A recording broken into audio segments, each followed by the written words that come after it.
Hi, I'm Al with Summit Racing, and we're here on another photo shoot. And today, Ken brought his Volkswagen van. Ken, why don't you tell me a little bit about what you brought today? Well, it's a mid-engine small block Chevy, and it's got a supercharger on it. It's a street car. Drive it everywhere.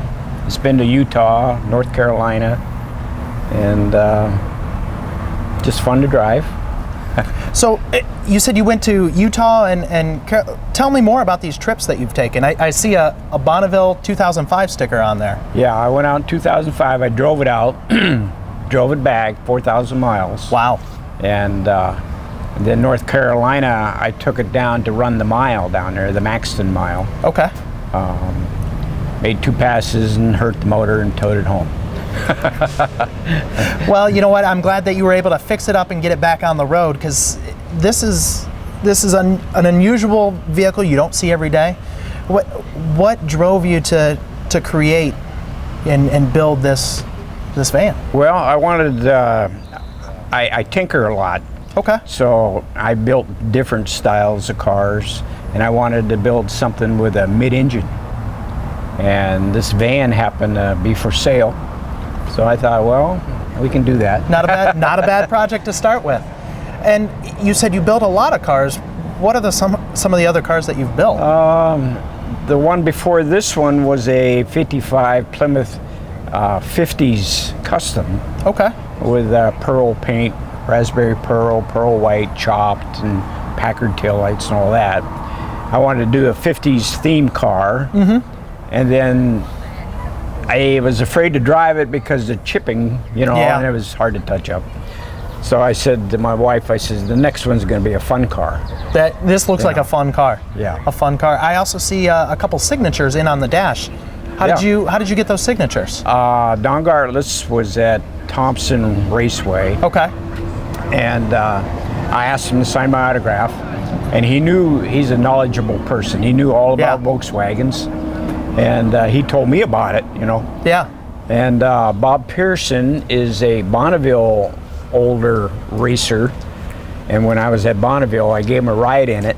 Oh, wow. He was 80 years old at the time. Uh-huh. And I had him sign my dash. That's cool. Well, I had George Montgomery, he's a gasser guy.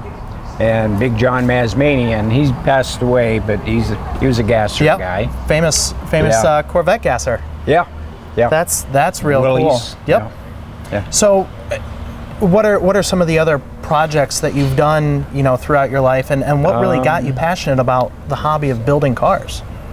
Well, when I was 11 years old, I was sitting in school and a hot rod pulled out front. I said, "Oh my gosh, you know, that was it." Yeah. And then when I was 13, I got my first car. What was that? A 40 Chevy Coupe. Very cool. And my dad had some property, so I made a racetrack. So that car didn't last very long, but that's all right. That's where you learn skills of the trade, how to do a little engine work, a little body work, a little suspension, a little bit of everything, and you just hone your skills. When I was 15, I had my second car, and I did the body work and everything, spray canned it with primer, and then my dad drove it in town to Earl Shives to get it painted baby blue. Okay. For $19.95. Nice. That's amazing. That's amazing. It's I've had hot rods and motorcycles. I used to race a dirt bike a little bit. Okay. And I have a project at home now. I built a cafe racer with a scratch built sidecar. That pretty much complete almost. That sounds like a lot of fun. Yeah. Just so you're into anything that has wheels and goes with the motor. Yeah. Well, that sounds like a fun hobby to have. Yeah. So we can look forward to that cafe racer coming up around Summit Racing next summer, maybe? Well, maybe, yeah. Well, we'll be looking for it. Okay. Now, I appreciate you coming out, bringing your van, and talking to us for a few minutes. Thank you very much. It's been a lot of fun. Pleasure. You take care. Thanks, okay. Ken.